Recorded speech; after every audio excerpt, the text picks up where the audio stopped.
ఎవరికి చెప్పుకోవాలో అర్థం కాని పరిస్థితి ఉంది. భారతదేశంలో విలువలు గల రాష్ట్రం ఆంధ్ర రాష్ట్రం.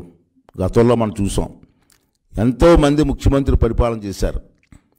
రాష్ట్రానికి ఎంతో మంచి పేరు ఉండేది, భవిష్యత్తు ఉంది, అన్ని వనరులు ఉన్నాయి. అటువంటి అన్ని వనరులు కూడా దోచుకున్నాడు. ఎక్కడ ఏది వదలలేదు. గనులు కానీ, ఇసుక కానీ, ఆఖరికి బ్రాందీ షాపుల మీద అప్పులు కానీ దోచుకోవడం అన్నీ చేస్తున్నాడు. అది మనం రోజు చర్చించుకున్నాం, కానీ మాట్లాడలేకపోతున్నాం. ఎందుకు మాట్లాడలేకపోతున్నాం? ఇది మన రాష్ట్రం, ఇది ప్రజల సంపద. ప్రజల సంపదని ఒక గజితంగా దోచుకుంటుంటే మనం మాట్లాడకపోతే ఎవరు మాట్లాడతారండి? ఈ రాష్ట్రంలో ఎంతోమంది మేధావులు ఉన్నారు, ఎంతో చదువుకున్నటువంటి వ్యక్తులు ఉన్నారు, అన్ని పార్టీల్లో కూడా మంచి నాయకులు కూడా ఉన్నారు. లేనని అన్నం. కొంతమంది దొంగలు ఉండొచ్చు, కానీ నా మంచి నాయకులు కూడా ఉన్నారు. ఆ మంచి నాయకులు కూడా ఇవాళ మాట్లాడే పరిస్థితి లేరు. ఎందుకు భయం పడుతున్నారు మీకు అర్థం కాదు. రిటైర్డ్ డీజీపీలు ఉన్నారు, రిటైర్డ్ కలెక్టర్లు ఉన్నారు. ఆ రోజు ఎన్టీ రామారావు గారి దగ్గర పనిచేశాను. ఆ టైంలో ఎటువంటి ఆఫీసర్లు ఉన్నారండి? ఐఏఎస్ ఆఫీసర్లు. ఎటువంటి డీజీపీలు ఉన్నారండి? ఐపీఎస్ ఆఫీసర్లు. వాళ్ళంతా ఎందుకు మౌనంగా ఉంటున్నారండి? ఈ రాష్ట్రంలో మీరు పనిచేశారు సార్, మీరు అందరూ కూడా పనిచేశారు. ఈ రాష్ట్రంలో మీరు పనిచేసే టైంలో ఈ రాష్ట్రం తాలూకు ఖజానా నుంచి మీరు జీతాలు తీసుకున్నారు. ప్రజల డబ్బు అది. అటువంటి ప్రజలకి రాష్ట్రానికి అన్యాయం జరుగుతున్నప్పుడు మీలాంటి నిజాయితీ ఆఫీసర్లు ఇది తప్పని ఎందుకు చెప్పలేకపోతున్నారు? ఇవాళ చూడండి, రాష్ట్రం లక్షలాది కోట్లు దోపిడీ, సొంత వ్యాపారాల కోసం దోపిడీ, ఖనిజ సంపద దోపిడీ, ఈ రాష్ట్ర సంపదనంతా దోచుకుంటున్నారు. మళ్ళీ ఇవాళ కొత్తగా నిన్నే చూశాను నేను, TV5లో నిన్న మధ్యాహ్నం చూశాను నేను. ఒక క్లిప్పింగ్ వచ్చింది, న్యూస్ వస్తే చూశాను, చూసి ఆశ్చర్యపోయాను. మా విశాఖపట్నంలో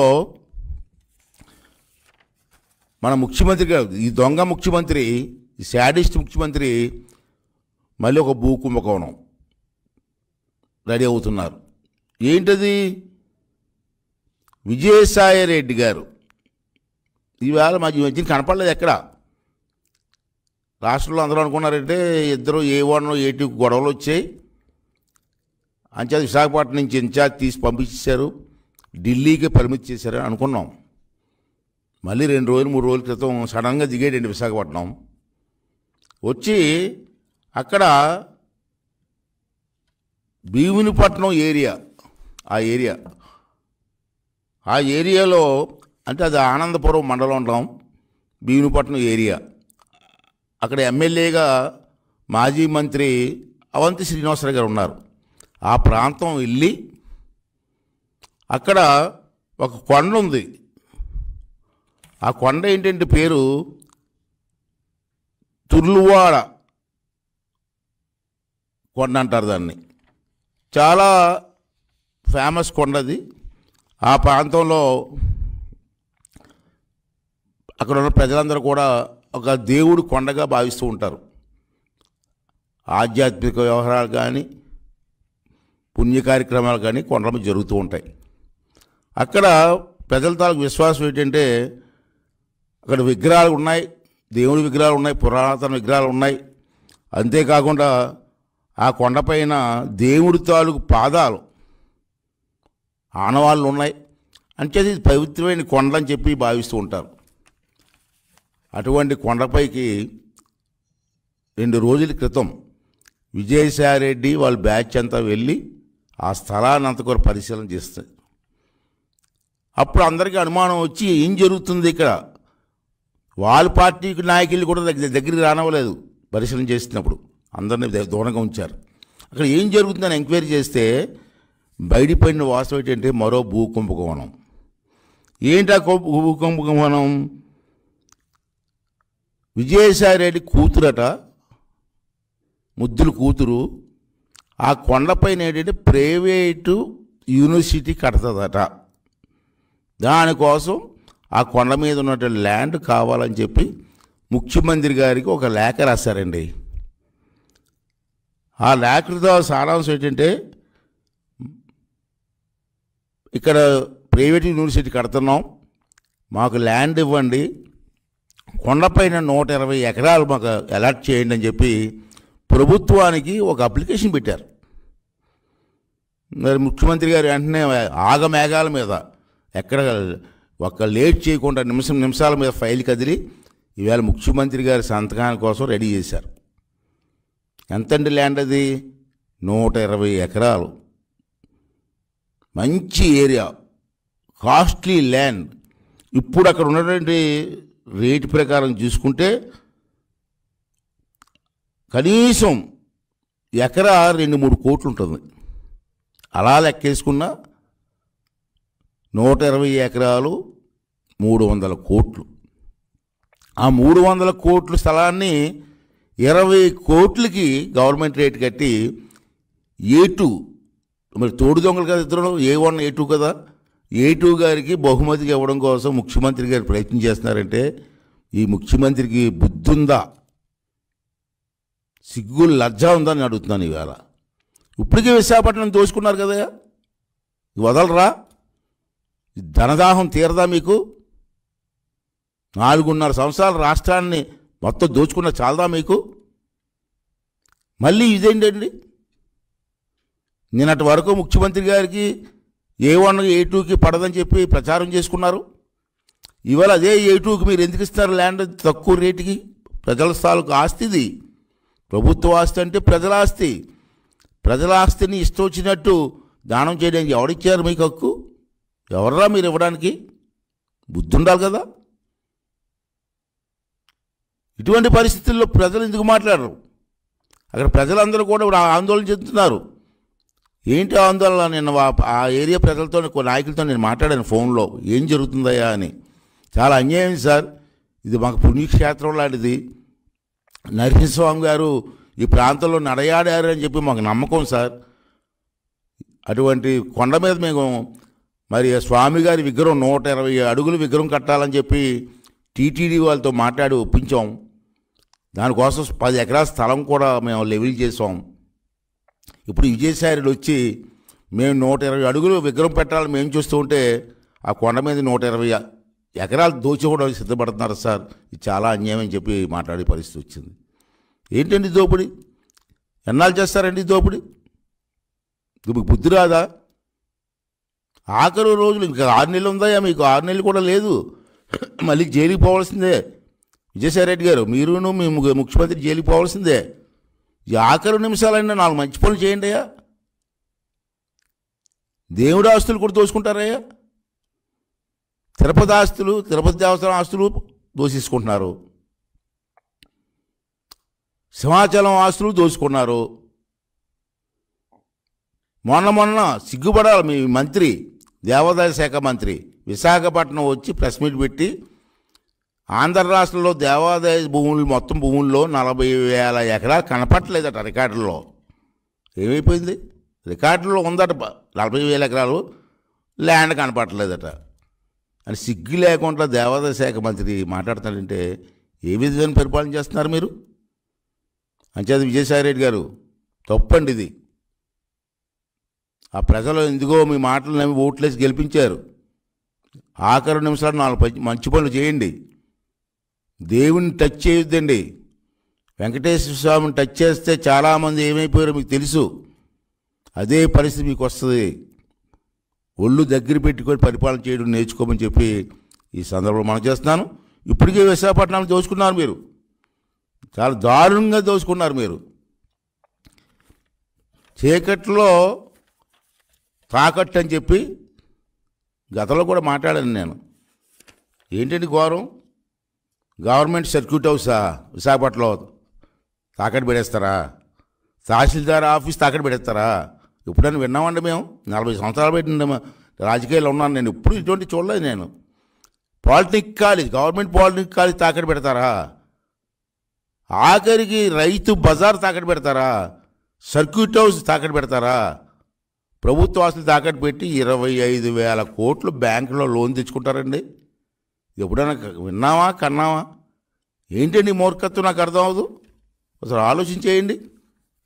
ప్రభుత్వ ఆస్తులు అంటే మీ బాబు గారు ఆస్తులు అనుకున్నారా? మీ సొంత ఆస్తులు అనుకున్నారా తాకట్టు పెట్టడానికి?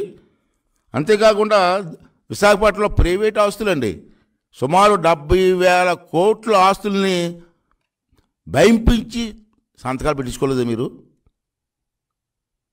దానికి ఏం సమాధానం చెప్తారు మీరు? దసపల్లా సైట్స్ కానీ, కార్తీక వనం కానీ, టీ పార్క్, బే పార్క్ కానీ, ఎన్సీసీ కానీ, ఇటువంటి రామానాయుడు స్టూడియో కానీ, బాగాపురం భూములు కానీ, ఇవన్నీ కూడా బెదిరించి సంతకాలు పెట్టించుకొని దొప్పలేదండి. అవన్నీ ఎంత అనుకున్నారు? 70,000 కోట్ల ఆస్తులు ప్రజలు భయింపించి సంతకం పెట్టించుకుంటావా బెదిరించి? ఇప్పుడేమో రుషికొండ మీద పడ్డారు. రుషికొండ మీద ఎంత గౌరవం ఉండేది. ఆ రోజాకి మాట్లాడుతుంది మొన్న చూశాను టీవీలో. ఆమెకి ఏముందని నాలెడ్జ్? రుషికొండ గురించి ఏం తెలుసండి? రుషికొండ మీద కడితే తప్పేంటి అంటుంది. ముఖ్యమంత్రి గారు రుషికొండ మీద ఇల్లు కడితే తప్పేంటి అని మాట్లాడుతుంది మొన్న. ఏంటమ్మా నీకు తెలుసు? నీకున్న నాలెడ్జ్ ఏంటి? ఇది మంత్రి అయ్యో స్టేజ్ మీద డ్యాన్సులు వేసుకుంటున్నావు, వేసుకో. అంతేకాని పనికిరాని మాటలు మాట్లాడి ప్రజలను ఇబ్బంది పెట్టకు, ఇది తప్పు. వెంకటేశ్వర స్వామి గుడి కొండ మీద కట్టలేదా? సింహాచలం గుడి కొండ మీద కట్టలేదా? అన్నవరం స్వామి గుడి కొండ మీద లేదా? దుర్గమ్మ గుడి కొండ మీద లేదా? రుషికొండ మీద ముఖ్యమంత్రి కడితే తప్పు ఏంటి అంటది. దానికి దీనికి పోలికేటమ్మా? బుర్ర ఉందా నీకు? బుర్ర ఉందా అని అడుగుతున్నాను నేను ఈవేళ. ఎవడమ్మా నీకు మంత్రి ఇచ్చింది పనికిమాలోడు? ఆ మాటలేంటమ్మా? రుషికొండ అంటే నువ్వేమనుకుంటున్నావు తెలుసా నీకు? రుషికొండ అంటే విశాఖపట్నానికి ఒక కవచం లాంటిది, ప్రొటెక్షన్. విశాఖపట్నం సిటీకి ప్రొటెక్షన్ రుషికొండ అంటే. మొన్న ఉద్దుత్ తుఫాను వచ్చింది గతంలో. ఆ రుషికొండ లేకపోతే విశాఖపట్నం సిటీ లేదు. అంత తుఫాను, పెద్ద తుఫాను వచ్చింది. ఆ రుషికొండ లేకపోతే సిటీ మొత్తం స్మాష్ అయిపోయేది. ఆ తుఫాను వచ్చి రుషికొండను కొట్టి మళ్ళీ వెనక్కి టర్న్ అయ్యింది. అంత ప్రొటెక్షన్ ఇచ్చింది రుషికొండ. అటువంటి రుషికొండని బోడుగుండు చేస్తారా? తవ్వేస్తారా? కోర్టు ఆర్డర్ని కూడా లెక్క చేయకుండా మీ ఇష్టం చేసుకుంటారా? మళ్ళీ పెద్ద కప్పులు మాట్లాడతారా? నేను ఈవేళ మనం చేస్తాను, ఇప్పటికైనా ఒళ్ళు దగ్గర పెట్టుకొని పని చేయండి, పిచ్చి పిచ్చి వేషాలు వేయొద్దు. అలాగే ఉత్తరాంధ్రలో ఉన్నటువంటి 3 ఆ జిల్లాల్లో మంచి నాయకులు ఉన్నారు, అన్ని పార్టీల్లో ఉన్నారు. మీ పార్టీలో కూడా మంచి నాయకులు. బొత్స సత్యబాబు ఉన్నాడు, ధర్మాన ప్రసాద్ సీనియర్ నాయకులు ఉన్నారు. ఎందుకు మాట్లాడలేకపోతున్నారండి మీరు? మీ ముఖ్యమంత్రి దగ్గరికి వెళ్ళి మా ప్రాంతంలో ఇంత దోపిడీ జరుగుతుందని ఎందుకు చెప్పలేకపోతున్నారు? ఇది మీ ప్రాంతం కాదా? ఆ ప్రజాంతం మీకు ఓట్లు వేయలేదా? మరి ఎందుకు మీరు మాట్లాడలేకపోతున్నారు? సత్యబాబు గారు, ధర్మాన ప్రసాద్ గారు, తప్పండి. పదవులు ఉంటాయి పోతాయి, రాజకీయాలు ఉంటాయి పోతాయి, మనం ఉంటాం పోతాం. పోయిన తర్వాత చరిత్రలో హీనులుగా మిగిలిపోవద్దు సత్యబాబు గారు. ఇప్పటికీ పెద్ద తప్పు చేశారు గతంలో వోక్స్ వ్యాగన్ కార్ల ఫ్యాక్టరీ విశాఖపట్నంకి వస్తే నీ లంచాలు అడగడం వల్ల, నువ్వు లంచాలు అడగడం వల్ల జర్మన్ కంపెనీ, పెద్ద కంపెనీ విశాఖపట్నం నుంచి వెళ్ళిపోయారు. ఆ రోజు ఆ కంపెనీ వచ్చి ఉంటే విశాఖపట్నం పరిస్థితి ఎంత బాగుండేదండి. ఆ తప్పు మీరే చేశారు. మళ్ళీ ఈరోజు తప్పు చేస్తున్నారు. జగన్మోహన్ రెడ్డి తప్పు చేస్తారని నీకు తెలుసు. ఒక సీనియర్ మంత్రిగా అతన్ని అడగకుండా మౌనంగా ఉంటున్నావు, చాలా పొరపాటు. చరిత్రను మిమ్మల్ని క్షమించదని కూడా ఈ సందర్భంలో చేస్తాను. అలాగే విశాఖపట్నం మేధావి వర్గానికి, రిటైర్డ్ ఆఫీసర్లు అందరికీ కూడా, రిటైర్డ్ జడ్జీలు ఉన్నారు, చాలామంది సెటిల్ అయ్యారు ఇక్కడ. మేధావి వర్గాన్ని అందరికీ కూడా నమస్కారం రిక్వెస్ట్ చేస్తానండి. విశాఖపట్నానికి అన్యాయం జరుగుతుంది, పెద్దలు వచ్చి బయటకు వచ్చి మాట్లాడండి. మేము మాట్లాడితే రాజకీయం అంటున్నారు. మీలాంటి పెద్దలు మాట్లాడితే ప్రజలు అర్థం చేసుకుంటారు. దయించి అందరూ బయటికి రండి, ఈ రాష్ట్రాన్ని కాపాడండి, ఉత్తరాంధ్ర జిల్లాలను కాపాడండి, మన ప్రజలకి అండగా నిలవనని చెప్పి ప్రతి ఒక్కరిని కోరుకుంటూ, బొత్స సత్యబాబు గారు, ధర్మాన ప్రసాద్ గారు ఒకటే చెప్తాను ఈవేళ, మేము ఇంత ముందులాగా ఊరుకునే ప్రసక్తి లేదు. ఒక 6 నెలల్లో తెలుగుదేశం పార్టీ అధికారంలోకి వస్తుంది, నారా చంద్రబాబు గారు ముఖ్యమంత్రి అవుతారు. అయిన వెంటనే ఆ రుషికొండ మీద కడుతున్నటువంటి ఆ బిల్డింగ్ ఏదైతే ఉందో మొదట 2-3 నెలల్లోనే పడగొడతాం, దగ్గరుండి పడగొడతాం. దమ్ముంటే అడ్డుకోండి. ఆ రోజు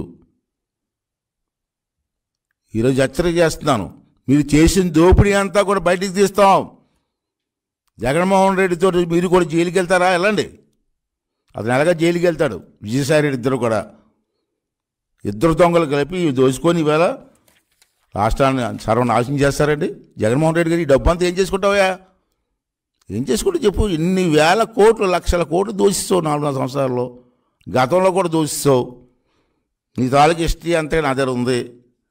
నీ టైంలో ఎంత దోపిడీ జరిగింది, నీ ఆస్తులు ఎంత, సిబిఐ ఎంత గుర్తించింది, సిబిఐ గుర్తించుకున్న ఆస్తి ఎంత, అన్నీ నా దగ్గర ఉన్నాయి. కొన్ని అన్నీ కలిపితే మా లెక్క ప్రకారంగా 3,30,000 కోట్లు వచ్చింది నీ ఆస్తి.